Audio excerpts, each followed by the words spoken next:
একটা নির্দিষ্ট জায়গায় যখন হাতিটাকে নিয়ে মাহুত চালনা করে যাচ্ছে, ঝোপের মধ্য থেকে একটা ইয়া বড় হোলা ব্যাং এক লাফ দিয়ে হাতির মাথার উপরে এসে বসেই হিসি করে দিয়ে আবার চলে গেল। এর প্রত্যেক দিনই ঘটনা ঘটতে লাগলো।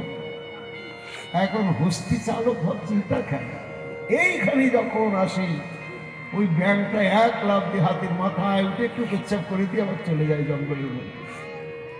এর কারণটা অন্য জায়গায় নয়, হাতির মাথায় বসেই বা কেন আর পেচ্ছাপই করে কেন?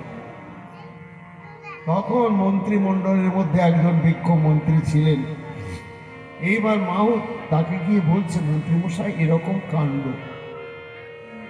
তা রাজার হাতি যায় আর তার মাথায় বসে এসে পেচ্ছাপ করে দেয়, এটা আমারও ভালো লাগে, এর কারণটা?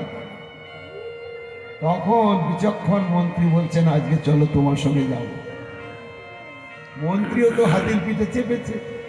এইবার যখন সে জলাশয়ের কাছ দিয়ে যাচ্ছে আর ওই সেই জায়গায় গিয়ে যখন হাতি পৌঁছেছে, একেবারে ঝোপের মধ্য থেকে এক লাফ দিয়ে হাতির মাথায় এসে বসেই পেচ্ছাপ করে দিয়ে আবার চলে গেল।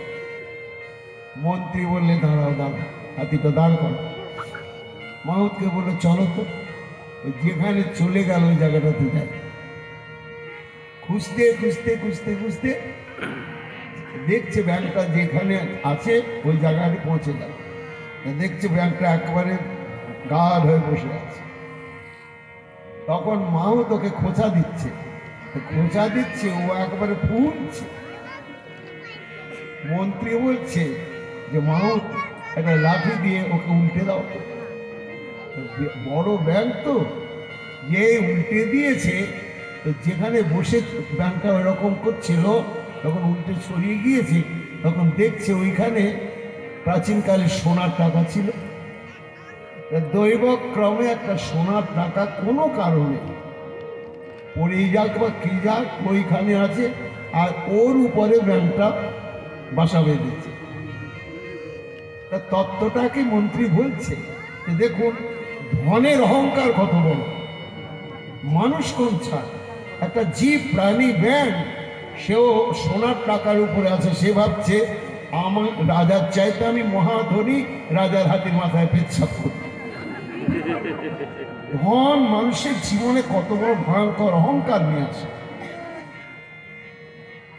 এইবার টাকাটা যে সরিয়ে দিয়েছে, নিয়ে চলে গিয়েছে, মন্ত্রী মশাই বলে, চলো সোনা টাকাটা নিয়ে যাই। পরের দিন থেকে কিন্তু ব্যাংক বাবাজি আর হাতির মাথায় বসে না, আর পেচ্ছাপ করে না। এই ধনমদ হচ্ছে মানুষের সর্বনাশের কারণ। শ্রীমদ্ ভাগবতে